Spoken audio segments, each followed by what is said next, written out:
Good morning, everyone. Today I'm here at the grave of Robert Witsell, who was a medical practitioner. He was the surgeon for the 4th South Carolina Infantry Regiment. He had enlisted in 1861 and was a part of the was the surgeon for that regiment up until 1862, when he contracted pneumonia and died on March 17th, 1862. Now, I've recently covered his headstone in a recent short and talked a little bit about it. But today I want to talk about the verse that is inscribed in this headstone, which comes from John chapter 11, verse 25.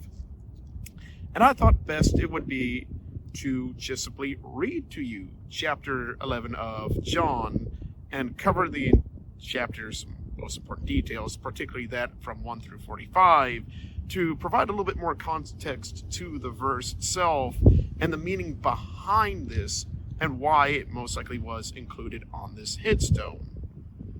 All right, so let us begin. Now a certain man was sick, named Lazarus, of Bethany, the town of Mary and her sister Martha.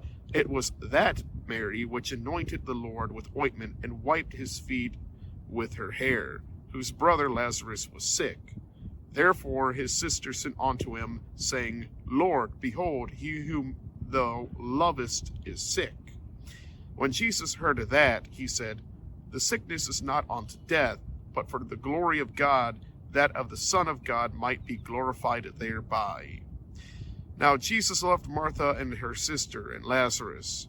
When he had heard therefore that he was sick, he abode 2 days still in the same place where he was. Then after that saith he to his disciples, Let us go into Judea again. His disciples say unto him, Master, the Jews of late sought to stone thee, and goest thou thither again? Jesus answered, Are there not 12 hours in a day? If any man walk in the day, he stumbleth not, because he seeth the light of his world. But if a man walk in the night, he stumbleth, because there is no light in him. These things he said, and after that he saith unto them, Our friend Lazarus sleepeth, but I go, that I may awake him out of sleep. Then said his disciples, Lord, if he sleep, he shall do well. Howbeit Jesus spake of his death, but they thought he had spoken of taking the rest of in sleep. Then said Jesus unto them plainly, Lazarus is dead, and I am glad for your sakes that I was not there, to the intent ye may believe. Nevertheless, let us go unto him. Then said Thomas, which is called Didymus, unto his fellow disciples, Let us all go, that we may die with him. Then when Jesus came, he found that he had lain in the grave 4 days already. Now Bethany was nigh unto Jerusalem, about 15 furlongs off. And many of the Jews came to Martha and Mary to comfort them concerning their brother. Then Martha, as soon as she heard that Jesus was coming, went and met him. But Mary still sat in the house. Then said Martha unto Jesus, Lord, if thou hadst been here, my brother had not died.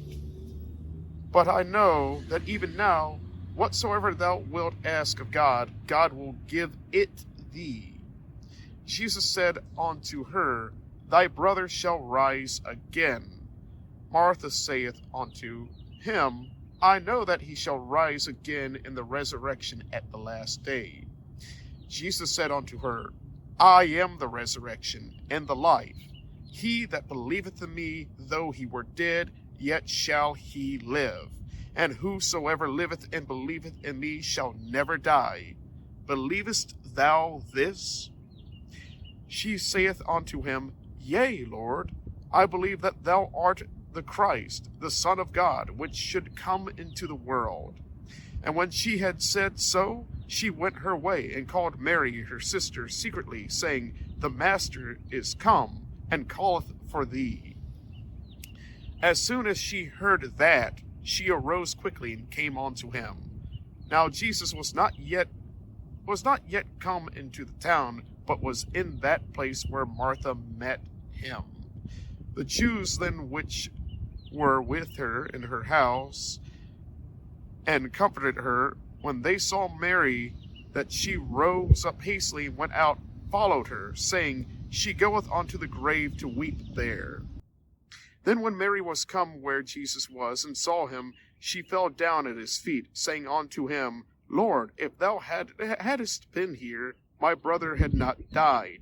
When Jesus therefore saw her weeping, and the Jews also weeping, which came with her, he groaned in the spirit and was troubled, and said, Where have ye laid him? They said unto him, Lord, come and see.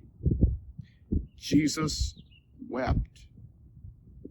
Then said the Jews, Behold how he loved him. And some of them said, Could not this man, which opened the eyes of the blind, have caused that even this man should not have died? Jesus therefore again groaned in himself, cometh to the grave. It was a cave, and a stone lay upon it. Jesus said, Take ye away the stone.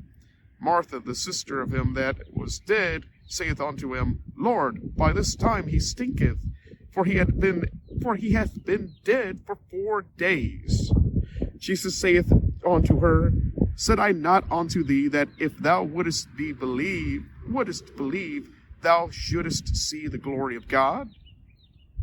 Then they took away the stone from the place where the dead was laid, and Jesus lifted up his eyes and said, Father, I thank thee that thou hadst heard me. I know that thou hearest me always, but because of the people which stand by, I said it, that they may believe that thou hast sent me. And when he thus had spoken, he cried with a loud voice, Lazarus, come forth. And he that was dead came forth, bound hand and foot with grave clothes, and his face was bound about with a napkin. Jesus saith unto them, Loose him, and let him go. Then many of the Jews which came to Mary, and had seen the things which Jesus did, believed on him.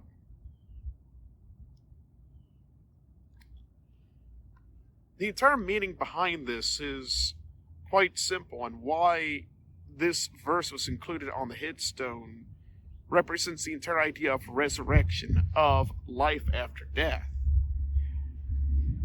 Because this man may have if he truly believed in Jesus Christ, then he will live. In fact, that verse, John chapter 11, verse 25, is possibly one of the most powerful and important verses in the Bible, and encapsulates the entire Christian identity in one single verse. He who believeth in me, though he were dead, yet shall he live. If you believe in the Lord Jesus Christ, you will live. That is the meaning behind the verse. Even in death, you will live. And it's quite poignant that this verse is placed on this headstone, because it represents life after death.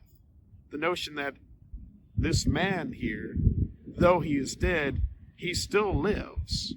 He is still alive because he truly believed in the Lord.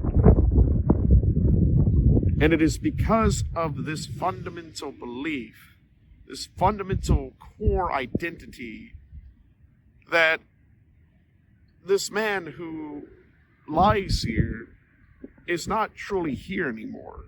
He is up with the Lord. He is up in heaven. That is what the people who placed this headstone here believed. And to an extent, I do believe this as well. So, I hope everyone enjoyed this, and I hope everyone learned something from this. And all I have to say is this: may God bless all of you, and may you live on after death. May you encapsulate John 11:25. If you believe in him, you will live, even though you were dead. Have a wonderful day.